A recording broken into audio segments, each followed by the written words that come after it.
you every Friday evening at 7 p.m. Eastern. The Love Bay family, we are rising out of the ashes together. Our topic on tonight is self care. And we did visit this topic earlier in a year, but this is part two. So we're going to continue the conversation. We have with us our co host Carrie Hardy and also Bob Wood. And our guest for the evening is Cynthia New Holy of the Oglala Women's Healing Circle.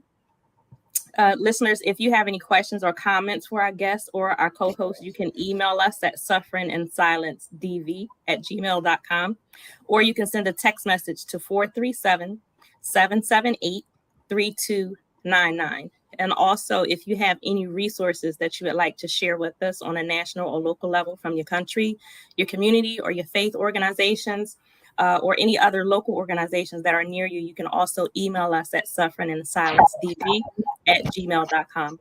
And with that, Carrie, I would ask you first to greet our listeners on this evening.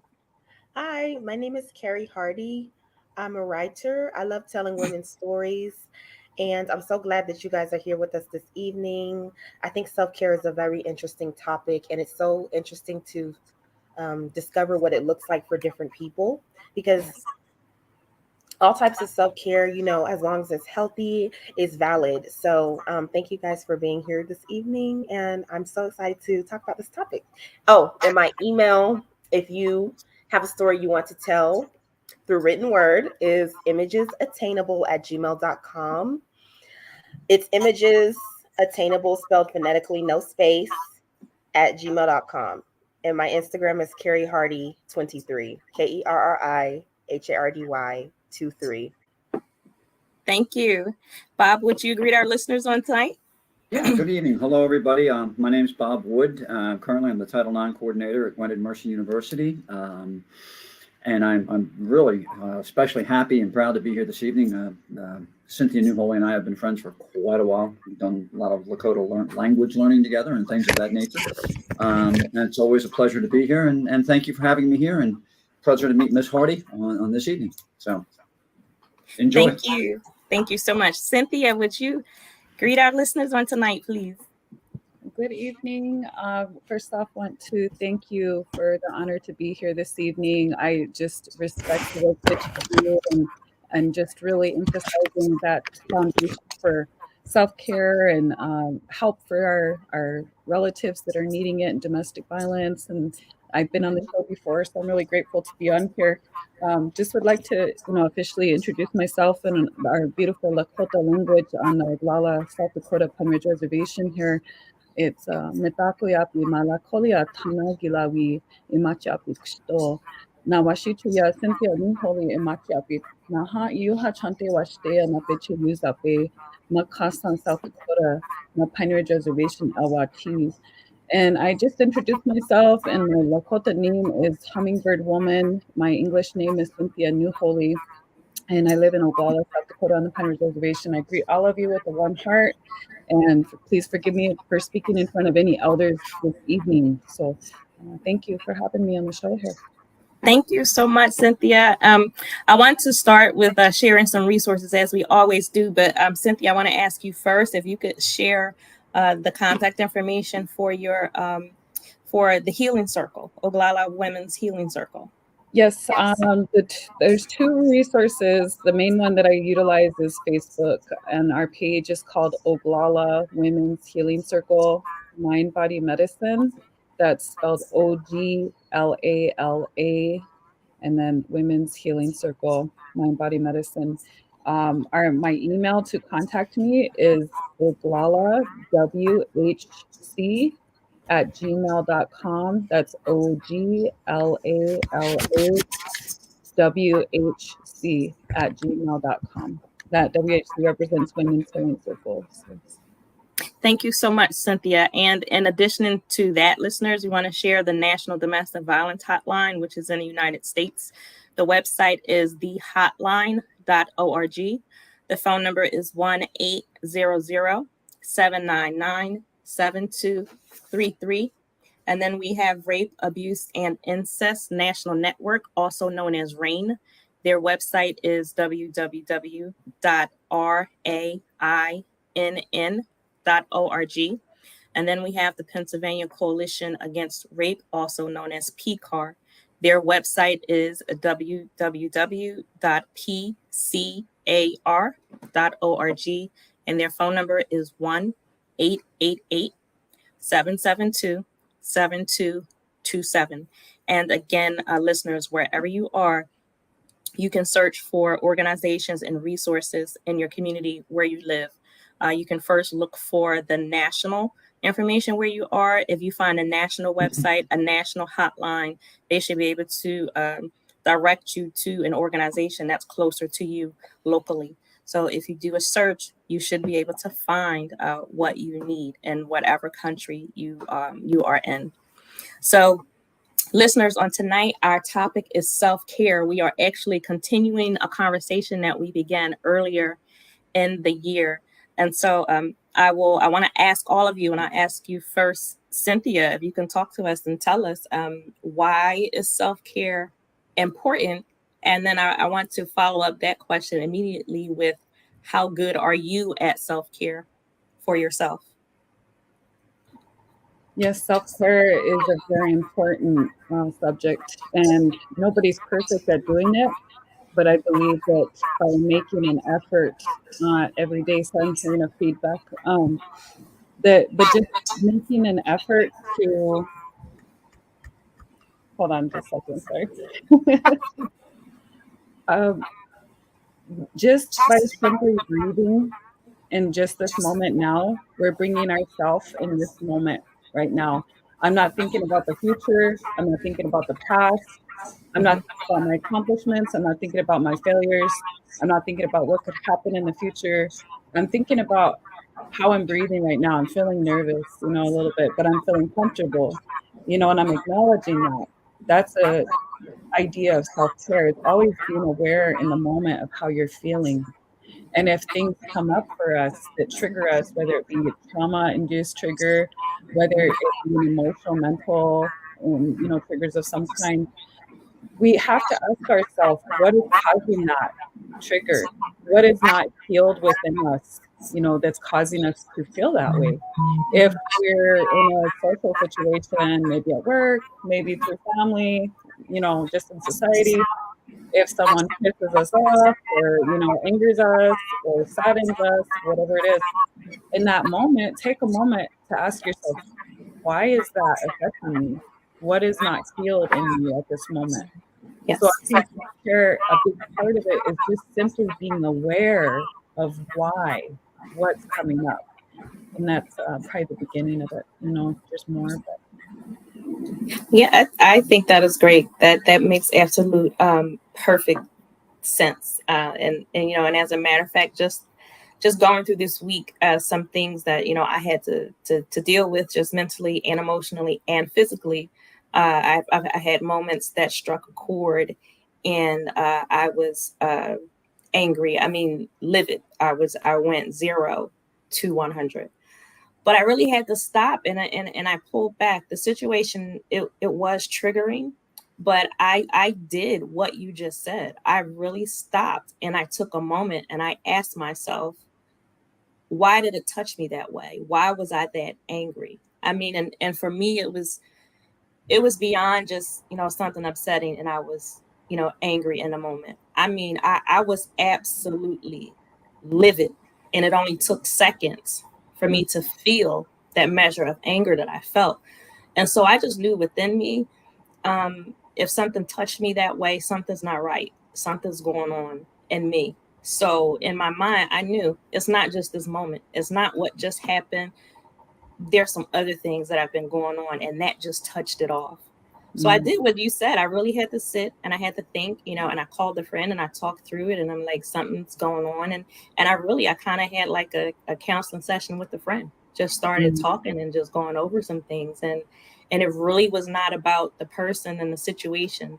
I think that just happened just to let me know, just so I could see there's still some more healing that needs to happen in me, and it was a thing where I didn't even know that area, of my heart was hardened or needed to be touched. I didn't even know it until this, situation happened. So I think it really is a good thing when you can take time and you can be honest and ask yourself, why did this make me feel this way?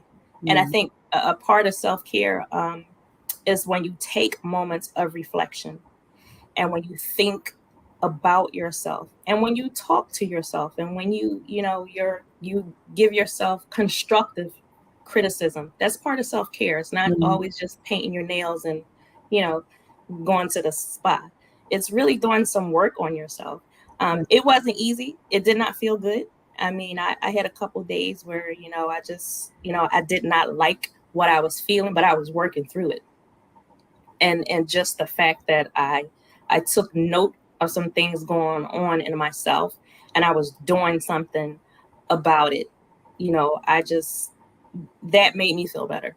Even though I didn't like the process, I didn't like how this was feeling as I was working through it. Um, in the end, I felt better because I did what I needed to do for me. So again, like self-care is not just doing the frilly stuff. Self-care really is that work and being honest with you. Now, and I don't want to excuse anything that may have been done or said to you, that was hurtful, because right is right and wrong is wrong. But I just do within me, with the situation that happened, my reaction to it was beyond what it should have been for me. So I knew there was, some other things going on. Yes. So Carrie, you want to chime in? Yeah. I think self-care is a really interesting concept just because it can be so diverse in what it means to different people. For some people, it's talking out their feelings, like you said. Other people like solitude, and just having time to think and process and be by themselves. I can go between either two. I think sometimes you have to be careful with solitude in moments of self-care because sometimes you can isolate, and sometimes the time you're taking to process and have peace and just really think about what you're feeling, I think sometimes it can plateau and then you can just drop Yes. if you don't talk to someone about it. Because I can tend to be quite independent when it comes to sorting through my feelings, and if I'm in pain going through something, but you can't always be that way. And I think talking to people is a huge part, like Tia said, of self-care. I have a really close friend. We're like sisters. We went through college together. And that's something that she really showed me was talking and not having to go through things alone and being okay with saying, I'm in pain. Because I had always been taught to act like things are okay or to um, and the thing is, she's such an empath. Is that when I wasn't okay, she would act like she wasn't okay, and that confused me. And sometimes I still catch myself being confused. I guess it's kind of a trauma response because I'm like, why aren't you acting like everything's okay if I'm acting like everything's okay? Because I had been used to people around me doing that. Me being able Yeah. to convince people that I was fine. And so when I wasn't able to do that with her, I was like, I found a frustration because I didn't understand that, but that's actually the healthiest thing. That's what it's supposed to be like. um yeah. And also I think hobbies are good and keeping yourself busy, but like Cynthia too was saying, you also do have to take a moment for reflection. Because I work. Work is one of my ways of coping, and it's one of my ways of not having to think about it. And if I meet this deadline, if I do this project fabulously, then I'm fine. It's fine. But no, that's not healthy. And you have to think about what you're feeling, and you have to be honest with yourself. And I think that that's the hardest part. Yes, it is absolutely, and I agree with what you just said, because I personally I do the same. I can go with talking to a friend, having a conversation, working through whatever and feeling better, or there are times when I need to take that time and just be alone, work through it, with my own thoughts. But if I stay there too long, um, and it's not even purposely, but if I stay in that space by myself too long, I'll get to where I don't want to be bothered with anybody, and I'm actually okay with being by myself. I'm okay with being isolated. So I have to have enough within me to know, all right, this is enough. You know, I can't completely shut the world out. Like I have to come back, you know, even a little bit. But it's like that's just the kind of person that I am. So I have to know within me when I need to reach out, when I need to talk to someone, when I need to just be around others, and when I need that space by myself. And either or, it's okay. But I know that it's not healthy to go too deep into either of those areas. And with me, another thing that I have recently realized is that I can either go into that place of isolation where I feel like I'm taking care of myself, or I can be angry and I can express it and let it go, but I still have, you know, some part of that hurt that I'm holding and not even realize it. And part of the reason why I'm not realizing it is because I can still operate and function like I'm okay. Like it doesn't bother me. So I can go through an instance. You can do something, you know, that seriously hurts me, that seriously bothers me. I'll deal with it and I'll operate and I'll function, but I won't express anger at you. I won't, you know, I won't yell. I won't go off the top. I'll be okay. I really will be okay. And I realize that even that is not healthy because still have to deal with it. So, and it's not even that I'm not trying to hide it. I'm not trying to cover it, but you know, I can fall into that. Well, it is what it is and just keep moving.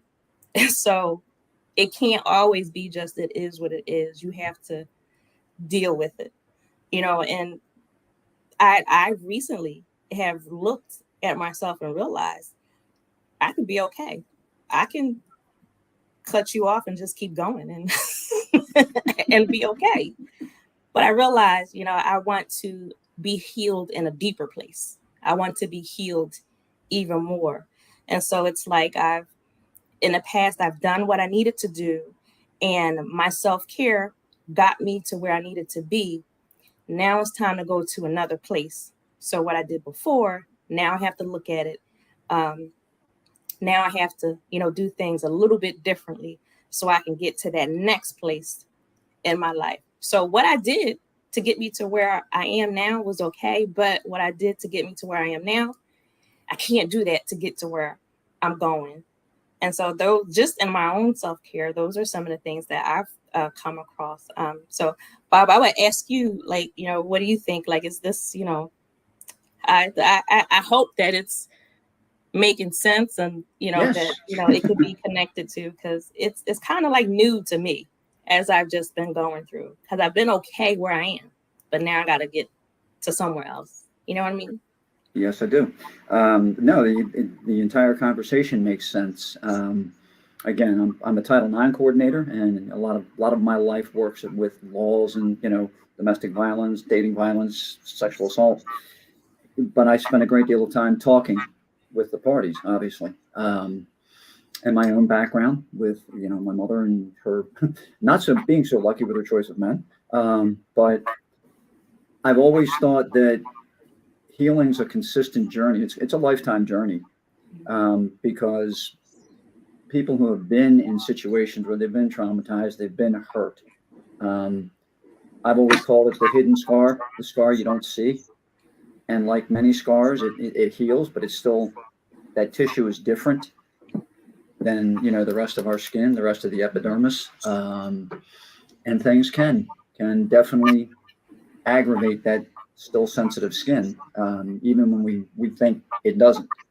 I do know, and I'll speak from a child's perspective coming forward, I think it's particularly difficult for people coming out of that scenario, because children tend to be helpless in those scenarios, and they carry that helplessness forward. And, you know, at some point it will manifest itself. So that, you know, the concept of getting that individual or individuals there involved in self-care is absolutely essential, because they don't know how to take the steps. I mean, going back to 1979 and the 80s in the career that I used to be in law enforcement, nobody knew how to take that step. I mean, there were some, to say it was tension-filled, squad room is an understatement. It really is. And male or female or male officer, there was something you did not do. Now that's changing. Thank God it's changing. But it does make sense because it's a constant journey. Yes. It's a constant journey, and we have to be aware of it. And I think one thing that was said that everybody has said, you have to be honest with yourself, and you have to accept that there may be something in that point of honesty that you didn't like.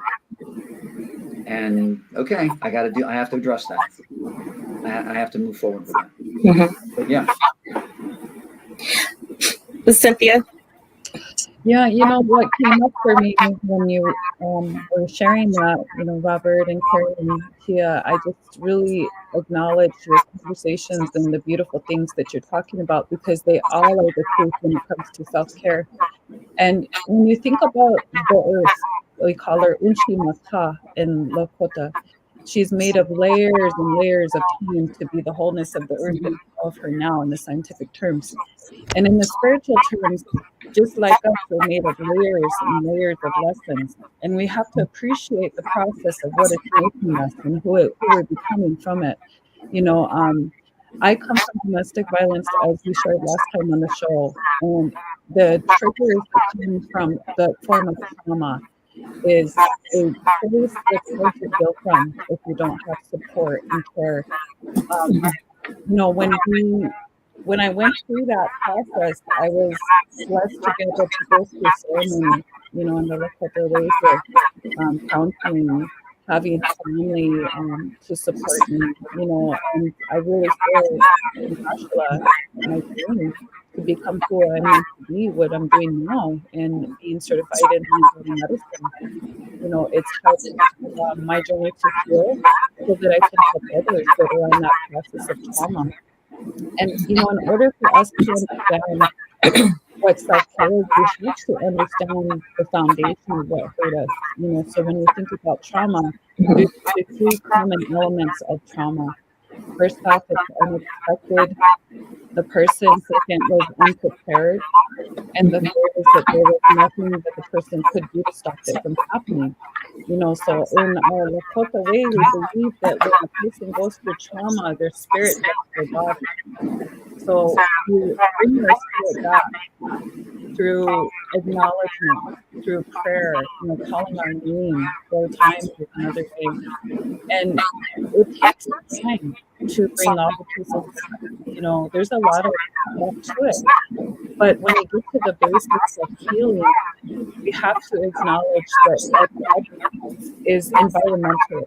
It's fragile. It adjusts to everything that we go through. It's a beautiful thing that we have because it's filtering out what it knows is not healthy for our body through triggers. Maybe we'll feel it in anxiety. Maybe we'll feel it in memories that come up out of nowhere. Maybe it'll come through sicknesses such as digestive issues or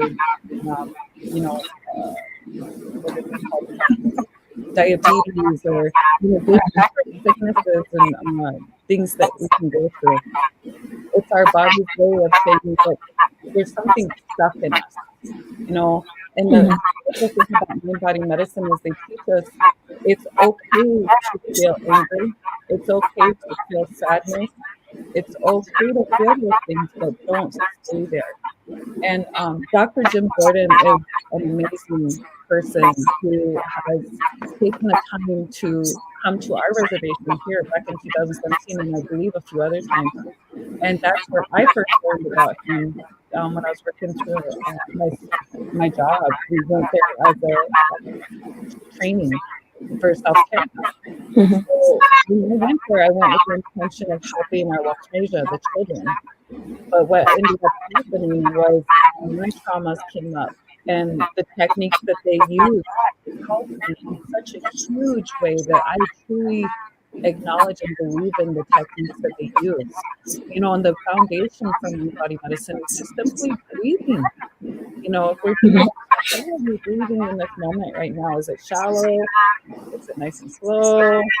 You know, there's so many thoughts to just simply breathing. And if you think about it scientifically, when we are breathing, we're releasing carbon dioxide.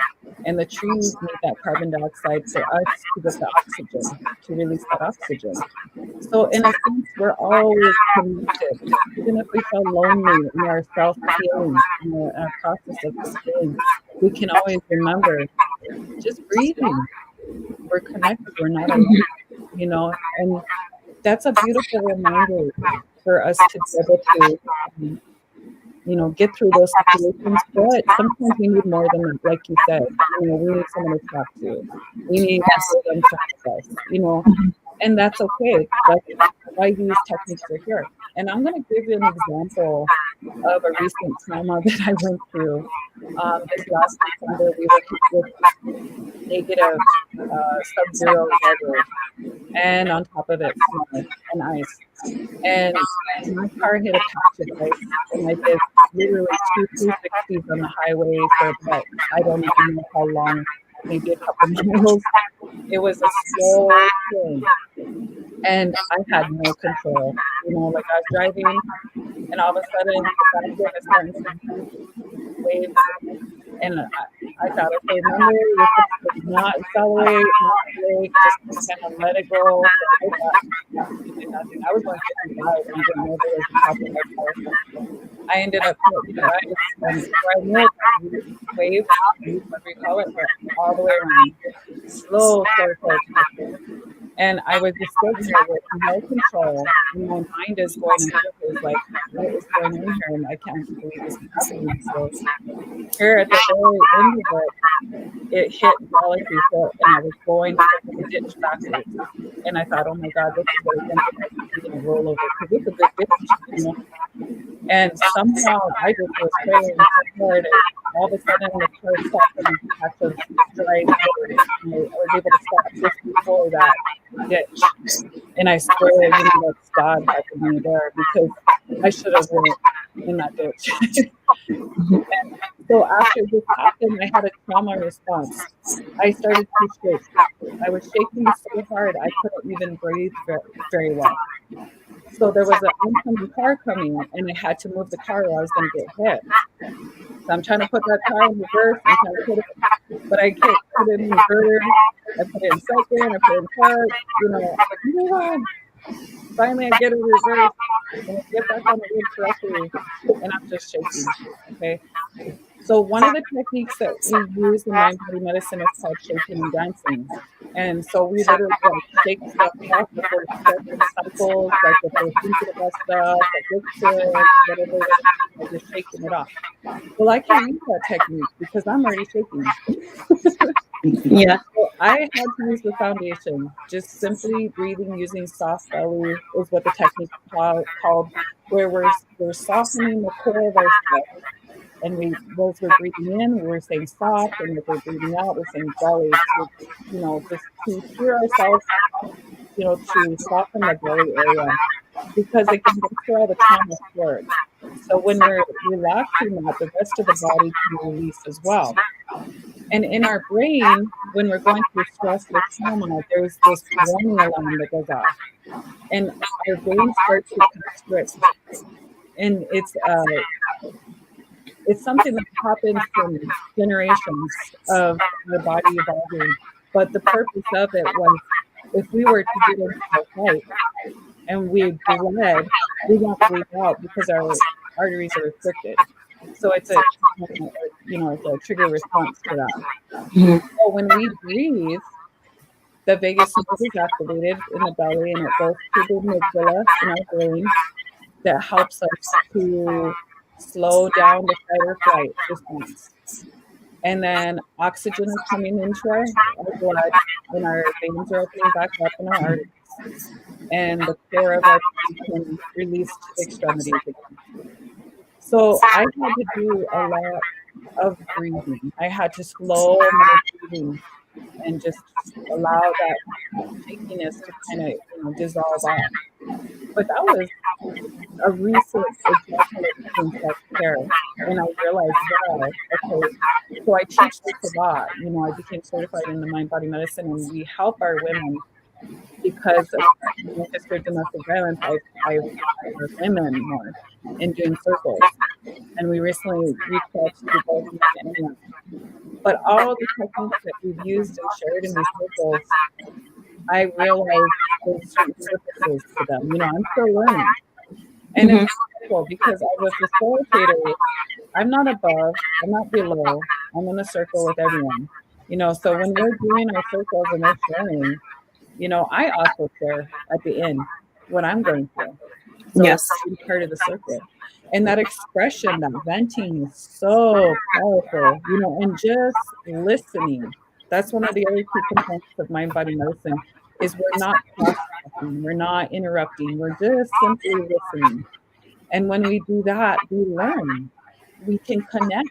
We can open up to what others are going through, and they're able to release.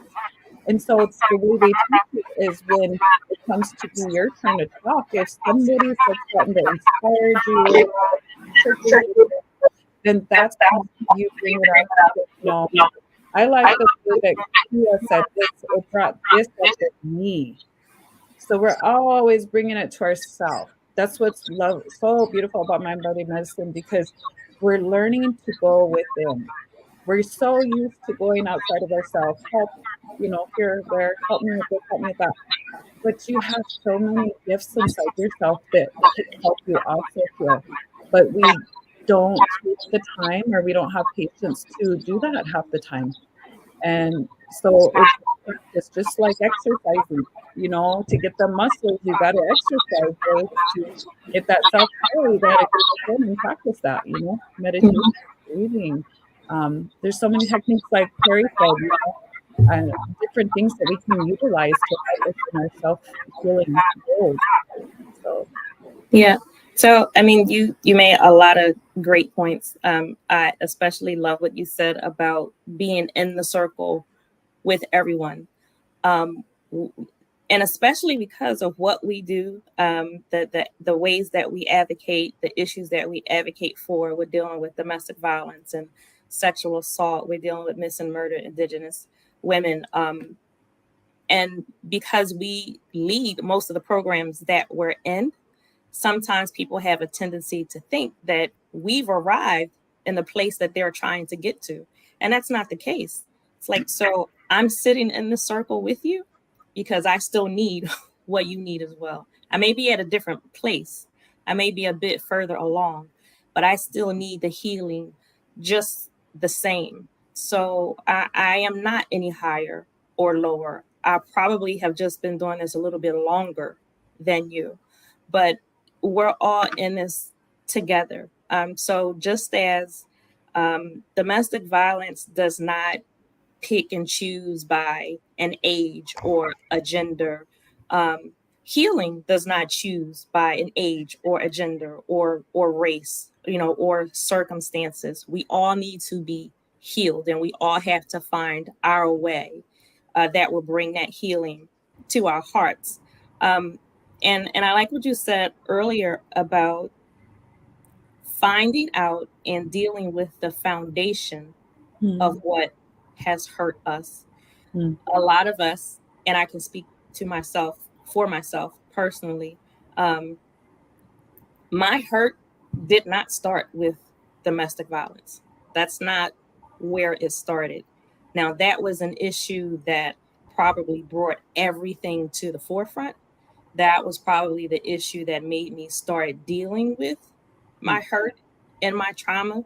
But I can honestly say there was a time when I came to a place in my healing where the domestic violence wasn't affecting me, and it wasn't breaking me. It wasn't throwing me, because I did what I needed to do for that. I still have to keep working on it, but I was okay. What I learned and realized was that the things that would throw me and things that would hurt me, I had to be honest about that. And I had to sit, I had to think, I had to talk, and I had to realize what the foundation of my hurt was. my foundation of hurt goes back into my younger years. It goes back into high school and middle school. It goes back into being a child. That's where my hurt came from. My entire life, I've always had to protect myself. I've always had to fight physically, mentally, emotionally. Always, I've always been in that state. So by the time I got to being married and being in the issue of domestic violence, that was just a continuation of what I had already been doing. But through my walk, I had to realize once I started dealing with the domestic violence, once I had a handle on it, there was still more work to be done. And that's not easy. It is very hard. It was hard for me in one sense because I felt like I've dealt with this part and I'm helping other people through their issue dealing with domestic violence. But I still have hurt. I still have some agitation. So I've dealt with, that voice of, my husband's voice in my ear, things that he said. I've dealt with that. I have some control over that. So when X, Y, or Z happens, why am I still angry? Like, where did that anger come from? Why was I touched off? If I'm already working on it and dealing with it. And again, for me, I had to go back and see and realize where my foundation of hurt, where it started. And I had to deal with that stuff. And I had to deal with the issue of, having to protect myself all of those years. That's not a good place to be in. That's not a good feeling. And I had done it so much and for so long. I have literally been in situations where it was just automatic. I felt like I had to protect myself physically, mentally, and emotionally. And I didn't. It was like I had a wall already up and I didn't even need it. But I didn't know that I didn't need it. I didn't know that the wall was there. It's like it just became a part of me. But realizing it and working on it is not an easy thing. It's very hard. It's not something that happened overnight. And it's not something that will be broken down and destroyed overnight. But I can look and I can see and I can mark where I began to acknowledge, and take care of myself in other places. And as you said, there are different ways to care for yourself, and it does not have to be great, gigantic things that you do. In the beginning of this month, May, and you all know I'm a student at Gwinnett Mercy. Gwinnett sent out an email to the students earlier this month. And it was just like a flyer. It said, focus on the step in front of you, not the whole staircase. I still have that. I've been looking at that email all month. I'll just, go to it and I'll look at it. And just those few words have been so helpful to me. So it doesn't have to be something on a grand scale. It could just be a saying, a little proverb or something that just comes out of nowhere. It could be 2 or 3 words. But that right there, that email has now become a part of my self-care. And it has helped me and will continue to help me. But, again, yes, self-care, it's something, you do have to be honest about. You do have to put the time and the effort into it. Self-care, it could be talking, it could be counselors, it could be, whatever it is that, you need it to be. And, and I do want to say, and Bob, I'll ask you for your take or for you to expand on it, but self-care should not occur only as the result of dealing with trauma. That should not be the only time you're taking care of yourself. No matter who you are or where you are in your life, you should be caring for yourself. If you feel like you're in a healthy place, self-care should be one of the avenues that you're taking to make sure that you stay there. So again, self-care, it shouldn't occur. It's not something you should start just because something or because of the result of something traumatic happening to you. Like, this should be normal. We shouldn't just be hearing about self-care when we get to college. Bob. Excuse me. I totally agree. What Cynthia said earlier, I am not as immersed in the Lakota culture as she is, but I always compare my old Celtic culture to the Lakota culture, and there was so much connection to nature, land, and what's around us. And you're absolutely right. Before the traumatic event, or if you're in a good spot before a traumatic event happens, that walk in the woods, that 3 minute, that time you spend just sitting out back watching birds, trees, things. One of the most peaceful points of my life, I was a scuba diver. You can't become any more immersed in Nini than as a scuba diver. But it was quiet. It was peaceful. There was I never came away from a dive that I didn't feel good. That you just and I was in a good place, and that kept me there. So you're absolutely right. Waiting for the hammer to fall, so to speak, before I start taking care of myself. No. Because once the hammer's fallen, and again, you can expand on this or however you want to go. Mm-hmm. Once the hammer falls, as you talked earlier, Cynthia, about the amygdala up here, that flight or fight, we'll build a wall. But putting the wall up is real quick. I was great for keeping people out as a kid because it was safe. Yes, absolutely. Keep you on the outside. I keep you on the outside. Nobody comes in. I was like the Simon and Garfunkel song. I'm a rock. I'm an island. Got my books and my poetry. Nobody coming in. But the hammer had already fallen. Mm-hmm. And so their instant reaction was the wall. Had I known better, I might have taken another path.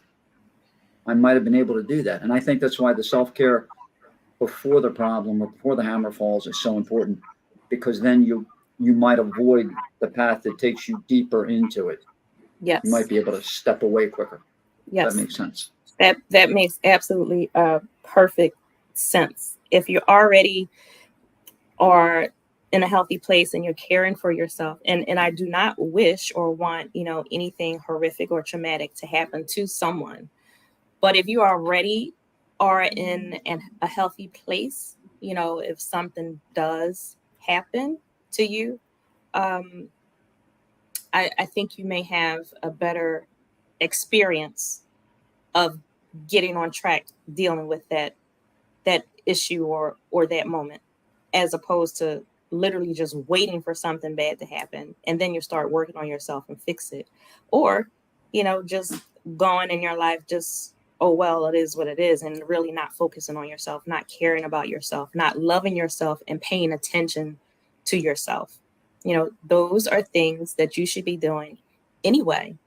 And then also, and Carrie, I'll ask your thoughts first, but I want everyone's thought on this. I really want to point out that if you have a bad day, if you have a setback, a trigger, if something throws you off a bit, that does not mean that the progress that you have already made was wasted or that it doesn't matter. It doesn't mean that the progress that you had, it's just trashed or thrown away. You just have to regroup and keep going, keep moving forward. So, triggers happen. I had a very bad week this week. I had a very bad week, but that does not mean everything that I put into myself leading up to last week, that's not just chalked up and, thrown away. So, I would ask you all to expand or add to that thought. Carrie? I think that's a great example of self-compassion, what you just said, knowing that what you did beforehand, before the trying week that you had, it still counts. When I say, so compassion is basically just a concern for what someone's going through.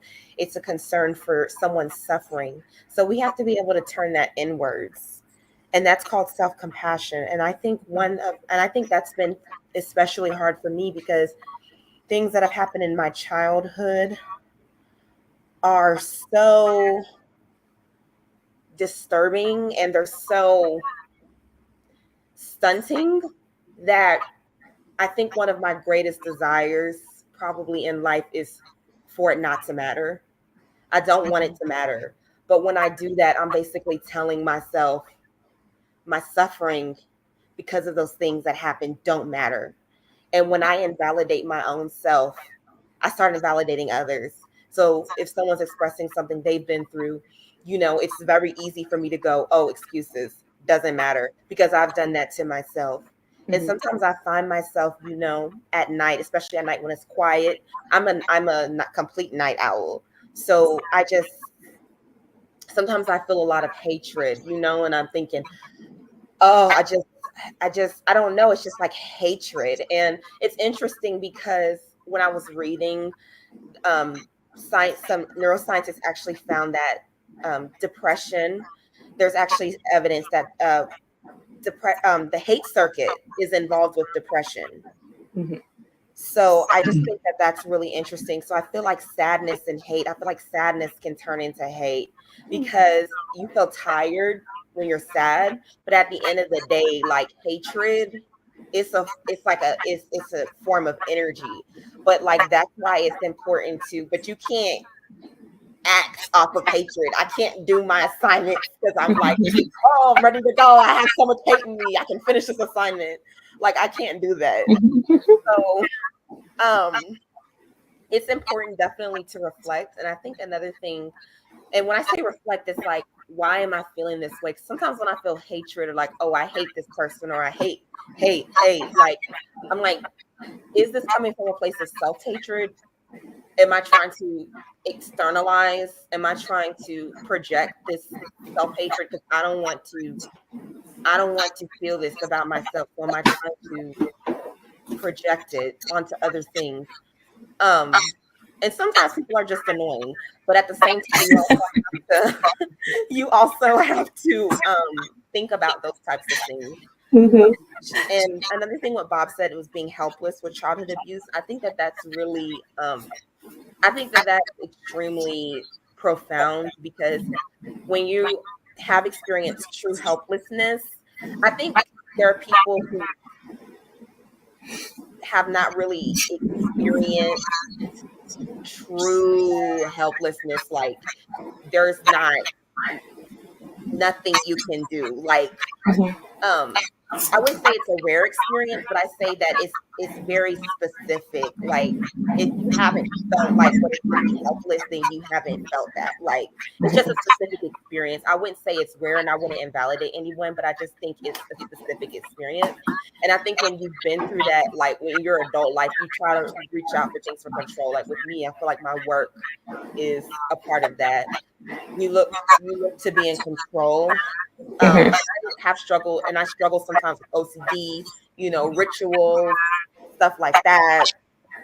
And I think self-compassion, that's where self-compassion comes into play, like taking a minute to relax or watching something or not treating yourself like a machine or saying, oh, I feel this way and it's okay for me to feel this way. And of course that takes work because like Cynthia said, trauma changes your brain, like your amygdala, your prefrontal cortex, and I forget the other part of the brain, but it's another part of the brain that really changes it. So you might not be able to function like a quote unquote normal person, but sometimes help is necessary.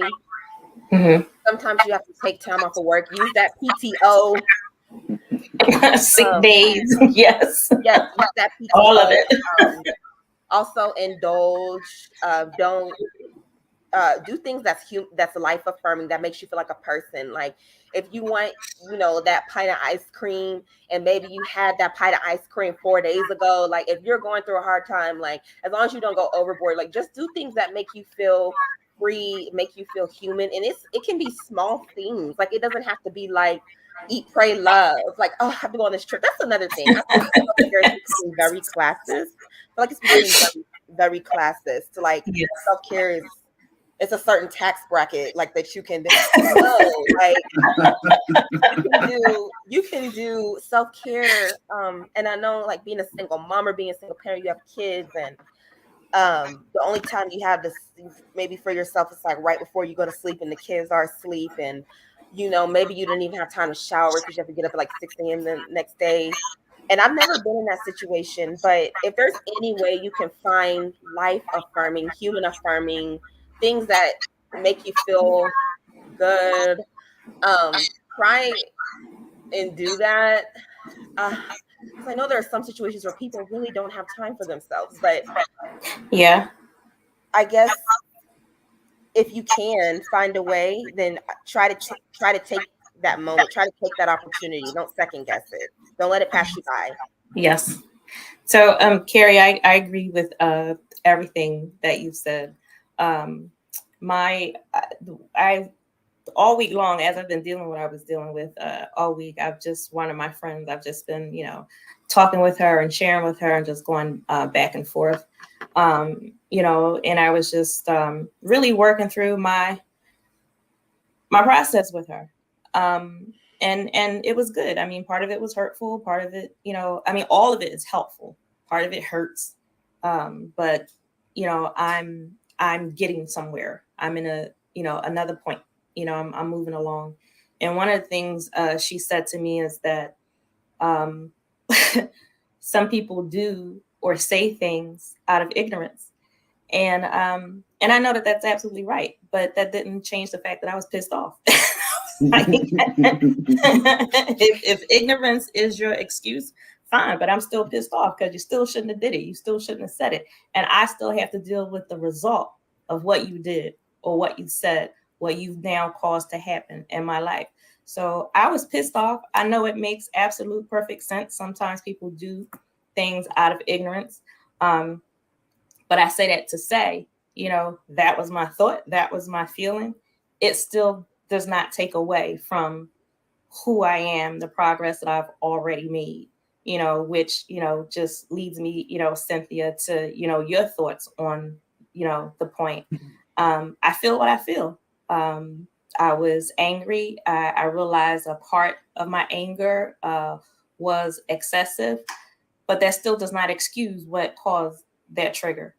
and I'm and I still had to, to say to myself, the progress that I have made up to this point is still good. I'm not going to chalk that up and throw it away. Just what happened just made me dig a little deeper. And it's not even about another person. It's not even about what was actually done. What I could see was that this is a moment, that God just allowed me to see. Now it's time for you to dig a little bit deeper. I want to heal you in a deeper place, and I'm receptive to that. So, Cynthia, I would ask for you to, share your thoughts, just on that point, because sometimes, you can have a bad day and feel like all is lost. Like now I got to go back, 5-10 years, start from the drawing board. And it's not like that. And like Jen, our co-host Jen has said several times, healing is not linear. You go forward, you go backward, up, down, around, but all of it is a part of the process. And I think all of it plays a part in your healing journey. So Cynthia.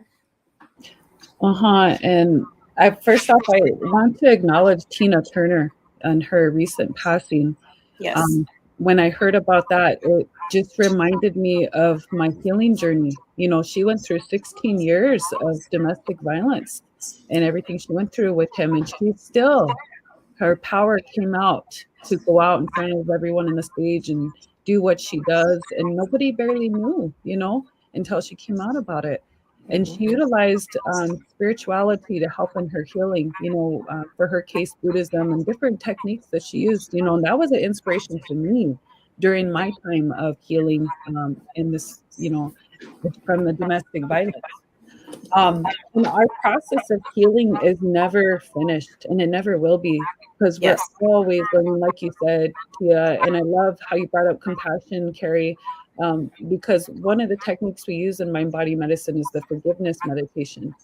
And it's powerful because when I first went to this training, that's the first one that they used. And there happened to be one of my exes there one of those situations where they played you, and left you pregnant, that stuff. And here he was, somehow happened to be there. So I had a lot of anger, and a lot of mal feelings towards him. And here we did that forgiveness meditation, and it begins where you breathe.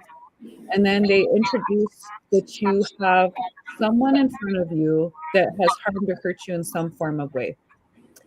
Then it goes to someone that you have harmed or hurt in some way. And then it goes to the rest of what is it? The world, needing compassion and forgiveness. But the third one is forgiving yourself. I almost forgot that one. The most important one, forgiving yourself for anything you feel you might have done or harmed yourself to do the things that you did or whatever, or vice versa. You brought situations into your life that, caused harm. And this meditation was so powerful for me. I just cried. A lot came out, And it's so true that when we carry that anger and harm towards someone else, it doesn't hurt them, it hurts us. It hurts everything within us. And when we're able to release it, there's a freedom that comes from that. Yes. Being able to release and uplift ourselves to move forward and again not get stuck in that situation. And that's the hardest thing to do because especially our relatives that go through domestic violence, they go through cycles, the triggers, memories come up, the things that they went through, the experience that follows them, To this day, there's times where I feel like I can't talk to another male because for the 10 years I experienced mental abuse or emotional abuse, and I've gotten to a point now where I acknowledge and I realize that I can, and I still have respect values, I still have boundaries that I follow, and Yes. the manipulativeness that can come out from someone that initiates these things with someone is from their initial trauma. And like I like to saying is that their trauma is bleeding on to others. Their breaking wounds are bleeding onto other people. And it's true because my ex experienced seeing his father, abuse his mom. He's seen that as a little boy. So it never got healed and it continued in his life. It did not replayed. So being able to acknowledge and bring it up is hard work. Yes. We have to acknowledge that we're not perfect. We're going to let it go. A lot of times we're going to drop that ball and say, nope, I'm not doing that somewhere, But Yeah. coming back to it when it comes up when you're ready, when you have the tools to be able to face those, that's what makes it more powerful and being able to heal. But that forgiveness for yourself and for others is huge. It's almost a necessity to evolve and move forward from that. Yes. It absolutely is. I agree with everything that you said. And I truly believe that, as we said, you have to be honest with yourself. That is a part of the healing journey. That is a part of self-care. I believe that we have to absolutely be responsible and accountable for ourselves. And for me, that really means acknowledging there are times, I pray that it was unintentional, but I know that there were times that I hurt another person and maybe didn't even know about it. So I know that there are definitely times that I've needed forgiveness for something that I've done. I know there are times that I've needed grace and I've needed mercy. And so that is something that has helped me to be able to move into the mindset of I do want to forgive. It may be hard to forgive, but I do want to forgive and I'm going to work towards it. It may be hard, but yes, I am going to extend grace. I am going to extend mercy and I'm going to go through that process because, I don't want to be held hostage. Whatever you did to me, that's damage enough. Now, I don't want to keep myself here any longer because I can't forgive you or because I can't, show you grace or mercy. And again, it's not easy. I lie to you not. I know it's not easy. A few weeks ago, I had a friend of mine. I was talking to him and, sharing some things that happened. And, he agreed. This thing that happened to you is absolutely wrong. This person or these people were wrong. And he started talking to me, though, about the other side, extending grace and mercy. And in that moment, look, I'm a minister. I said, look, I ain't trying to hear nothing about grace and mercy right now. I'm not. They did what they did. I'm feeling what I feel right now. I'm just like, but I had to have the space to admit that that's what I was feeling. I was hurt. I was angry, and God allowed me, to work through it. So part of self-care is not bottling up your feelings. You don't bottle up your thoughts. You don't pretend that it's not there, because that's when it festers and it grows, and then it turns into something else. But I was very real and very honest. And I can say to God, I can talk to God how I need to and how I want to. Look, I'm not trying to hear grace and mercy extending it to anybody for what they just did to me. No, this is a problem. I don't like this. But you have to have that space to where, you're open and you're honest and you deal with it and you keep moving on. And because I was able to express that, because I'm, able to sit before God and give God my heart, because he has put individuals in my life that I can speak with and have open conversations with and get healthy feedback from, I was able to keep moving forward and get to that point to where, yes, I do want to extend grace. I do want to extend mercy. I do want to extend forgiveness. If for no other reason, I do honestly know and recall I need it for myself. And that's not easy. It's not easy when you look at yourself and you are just being real honest. I need grace and mercy for myself. I may not have done what you did to me, but I know there's something, that I've done. And I don't want to be the cause of someone else's pain. And so I know what the other side is like of needing forgiveness from somebody else because of what I did, even if it was unintentional. A few weeks ago, it was a couple months ago, I had to take my other car, my Elantra, to Pep Boys. And that car was like, I barely drive. So it was like, should be nothing wrong with it. But I had to take it in. I don't know, there was an issue and the check engine light kept coming on. It was about over 4 or 5 days. I had to take my car back and forth to Pep Boys because I didn't take it to the dealership. I called like, oh, bring it in. We'll look at it, fix it. Took 4 days going back and forth.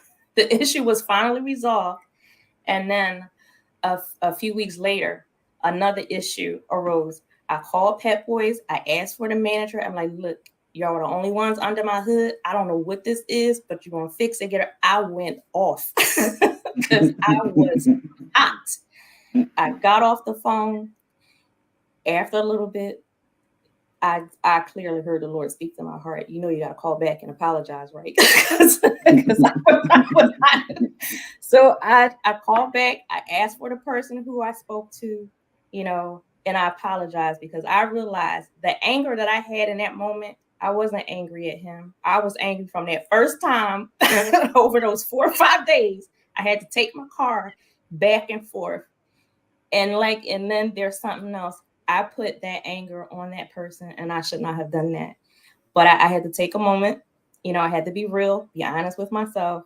And then I called him back and I said, I apologize. And he said, Miss, I understand you don't have to. And then he said, well, you made my day because you did that, because you acknowledged it. And he said, bring your car in, we'll do a free oil change and everything. And the problem had resolved itself, whatever it was. But, and I say that to say that was not on a scale of me being physically or verbally abused, but I did something wrong to another person, and I had to recognize that, I had to apologize for that. It wouldn't have been enough for me to say, I know I did, what I did was wrong. No, the same way I called and I yelled at him and just let him have all of that. That's the same way that I had to apologize to him. I knew it and I did that. And I say that to say we have to be accountable and responsible for ourselves, our actions, and that is part of self-care. You cannot say I'm a good person, I'm a nice person, I'm a great person, and then you treat people however you want to treat them, and you don't go back and fix the situation, when you can, because sometimes things happen and we can't go back. But that was an opportunity that I could. I knew I was wrong. I didn't need anybody to tell me I was wrong. I didn't need anybody to coax me or what I didn't need to do. all of that. But that's part of self-care. It's not patting yourself on the back when, you shouldn't. No, it's when you need to be the adult in the room and do what you need to do. And again, all of it, it's hard, but it's growing to another place. And that situation showed me that I still have to keep myself together. I can't let anger get to that point to explode, that way. I have to work on that. That's something that we all have to do. So even if something wrong was done to me, that does not give me the right to do something wrong to someone else. And that is what we deal with, when we deal with abuse. And you can put it on a small level or a big level or whatever, but that's what it is. And Cynthia, I think you said before, you can see someone who was hurting you and abusing you. If you go back far enough, you can see that person was hurt and that person was abused. But we want to handle it the right way. We want to take care of it before, we start blowing up, before we start making phone calls. You got to go back, and apologize. It's just, and being honest, being able to have a place that's safe for you, where you can be open and you can be honest, you can lay it out on a line. And then, you give your time that, you give yourself the time where you can, in retrospect, go back, and think about it. And when you're dealing with yourself, you can't, there was no way that I could just remember that conversation and just look through it through rose-colored glasses and just see how, they were just wrong and it was me. And, I just needed to do something for me. And no, I couldn't look at it that way. I couldn't. I mean, right is right and wrong is wrong. But I think even when you take the small situations like that, I think that was a small thing. But when you deal with it, it makes it easier, when something else comes along, maybe on a larger scale. You learn how to deal with it and you keep going. But yeah, I think all that, again, to say, part of self-care is being accountable and responsible for yourself. Part of self-care, you do want to forgive, show mercy, and show grace, but it is remembering that, at some point or another, we will need or have needed forgiveness extended, on our behalf for something that, we've done or said. So Bob, I would ask if you would, add to that or follow up on that. The whole time you were talking and throughout the conversation, I've just thought having the wherewithal to realize that, yeah, I need to go back and I need to apologize as I exploded, so to speak. It's because you came to that realization that you're on that healing journey. And I think that's just another step on the journey. And when we're capable of doing that, as opposed to, as I said, it's easy to put up the wall and keep everybody out. You're wrong. I'm right. Stay out of my life. Then that comes down. It's like, yeah, wait a minute. Let me take another look at this. And I think that comes with the realization that that's another step in that healing journey. And self-care is a very important step in that journey. And as the journey's ongoing, so is self-care. They correlate, they coincide with each other. Yes. And so I really want to thank you all for this conversation. It has just been, I've truly enjoyed this conversation. And, we are just over the hour, but I have one more thought that I want to throw out there. And Cynthia, I would ask if you would expound on it. But what came to my mind is that children need self-care as well. Oh, and Cynthia, I know you have children as well. I have 5 children. 4 of my kids are adults. My baby is 9 years old.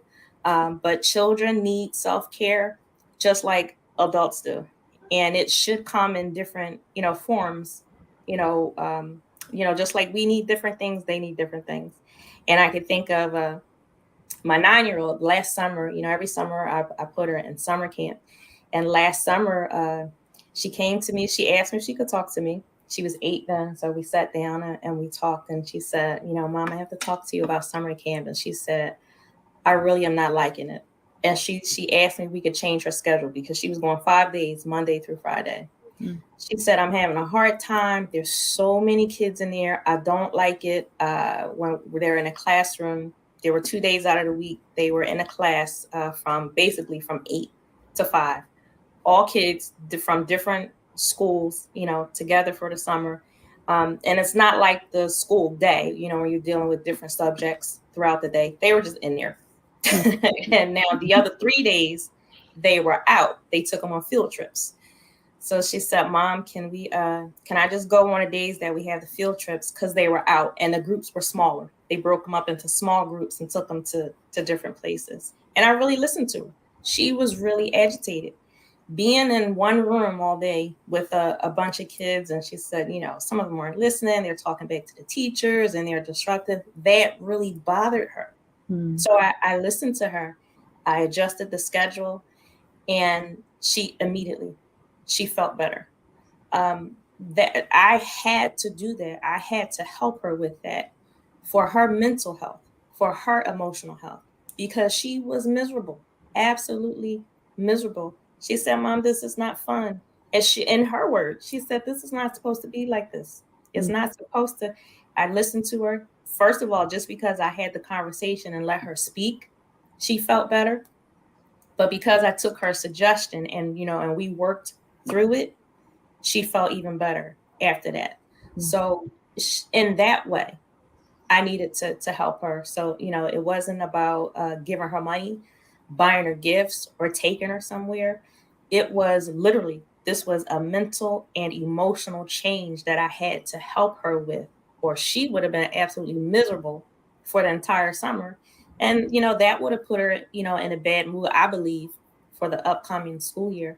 So, you know, Cynthia, as a mom, if you could, you know, before we go, just speak to children needing self-care. You know, being a mother of 5, it's often difficult to, you know, think of our children's needing that mental and emotional care, because half of the time, like you talked about earlier, we're in a survival mode in a sense, you know. But now that I've learned some tools on how to deal with situations when it comes to self-care, we use the word center in our home and then even in my classroom. And they know that when we say center, they take a deep, soft belly breath. You know, if they're feeling angry, if they're feeling, you know, hurt, sad, you know, let's take a breath for a moment. Let's breathe, you know. And that's easier to do with the kids in my classroom than my own kids sometimes, you know. So I have to be more creative and think of different things like drawing, you know. Let's draw out how you're feeling, you know, or let's talk, like you said, you know, let's have a conversation with what's going on, what are you going through, you know, for my older kids, because I've got some teenagers now, and, you know, and I've got my younger one. So for my younger guy, you know, we'll use drawing, and he knows how to breathe, he knows how to meditate, you know, and I'll share a quick story. I was using some meditation cards, and they're by Dr. Emoto. He has a scientific basis about water that I really emphasize a lot on. And whatever you say to water and how you feel about yourself literally changes the molecules in the water. Us being 70% water, just like the Earth 70% and 30% Earth of ourselves, you know, we're affected by people's words, our own words, how we feel. You know, so anyway, it said to write a positive affirmation and wrap it around the cup of water and leave it there for about 30 minutes. So I was sitting there and I was doing some meditation, kind of breathing, and my little guy comes out and he says, Mom, what you doing? And I said, oh, I'm just meditating. And I had my cup of water on the table, and he goes over and he drinks my water. And I was like, oh, wait. And you know what my positive affirmation was? Peace of mind. You took my peace of mind. So it was so funny, but it was a good experience, you know, because he still will go and he'll sit there and meditate now and then, you know. So I mean, he knows how to breathe, and This is my little guy, Hi. Liam. Hi. Hi. How are you? Let's tell him about our story when you drink my water. I just forgot that now. Yeah, so it's kind of I have a it's really, grandson named Liam. yeah, it's really important to talk because I don't know Yes. what it is with the technology we have these days. We've completely disassociated on family circles and talking and sitting at the table and eating dinner, you know, and Yeah. that technology is completely taken that out of the picture. So it's almost like we almost don't know how to talk to our kids, you know, and it just begins simply with how you feeling, you know, what's you feeling, Yes. you know, it's okay to feel that way, you know, things Mhm. like that. So that's probably the basis I could think on that, you know. Yes. Well, thank you so much. I thank all of you for being here on tonight. Cynthia, I want to share your information. So your Facebook page, facebook.com/women's.healing-circle.new-holy, and also cmbm.org, the Earth Facebook group for the Oglala Women's Healing Circle. And then the Mind Body Medicine Zoom meeting that Cynthia leads. It's bi-weekly on Sundays at 10 a.m. Mountain Time. And you can contact Cynthia New-Holy by email at oglalawhc@gmail.com. Listeners, if you want to catch up on previous episodes from our program, you can visit our YouTube channel, Suffering in Silence DV.